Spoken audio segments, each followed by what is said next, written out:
Hi friends, welcome to my channel. DMK தேர்தலில் தோல்வி அடைந்து அதை இன்னும் திமுக எம்எல்ஏக்கள் மற்றும் அந்த கட்சியினர் யாருமே ஏற்றுக்க முடியாத சூழ்நிலையில் எப்படி ஆட்சியை பிடிக்கலாம்னு பல்வேறு சதி வேலைகளை செஞ்சு வர்றாங்க. ஆட்சியை கவிழ்க்க பேரம் பேசியிருக்காங்க மற்றும் பல வகையில் தாவேக அரசுக்கு குடைச்சல் கொடுத்துக்கிட்டே இருக்காங்க.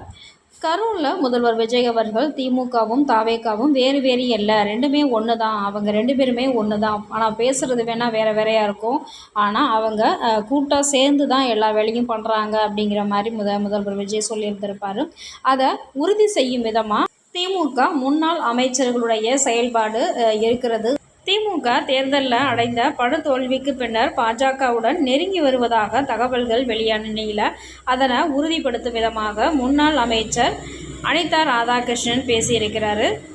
ஸ்ரீவைகுண்டத்தில் நடந்த திமுக பொதுக்கூட்டத்தில் பேசிய அவர், விரைவில் திமுக எம்பிக்கள் திருச்சி சிவா உள்ளிட்டோர் மத்திய அமைச்சர்கள் ஆவார்கள் எனவும், அப்போது விஜய் சினிமாவில் செய்த தவறுகள் வெளிவரும் எனவும் பேசியிருக்கிறார். இது அரசியல் வட்டாரங்களில் பரபரப்பை ஏற்படுத்தியிருக்கிறது.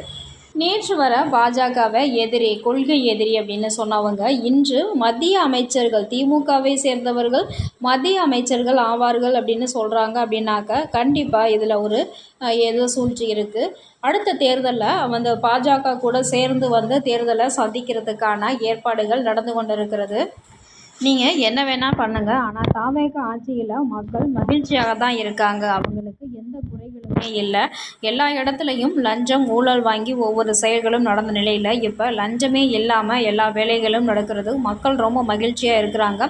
மக்களுடைய கோரிக்கைகளும் உடனுக்குடன் நிறைவேற்றப்படுகிறது. அதனால் தாவேக ஆட்சியை யார் நினைச்சாலும் கவிழ்க்க முடியாது. அது ஃபுல் ஸ்ட்ராங்காக தான் இருக்குது. ஓகே ஃப்ரெண்ட்ஸ், இந்த வீடியோ உங்களுக்கு பிடிச்சிருந்தால் லைக் பண்ணுங்கள், ஷேர் பண்ணுங்கள், சப்ஸ்கிரைப் பண்ணுங்கள். தேங்க்யூ ஃபார் வாட்சிங் ஃப்ரெண்ட்ஸ்.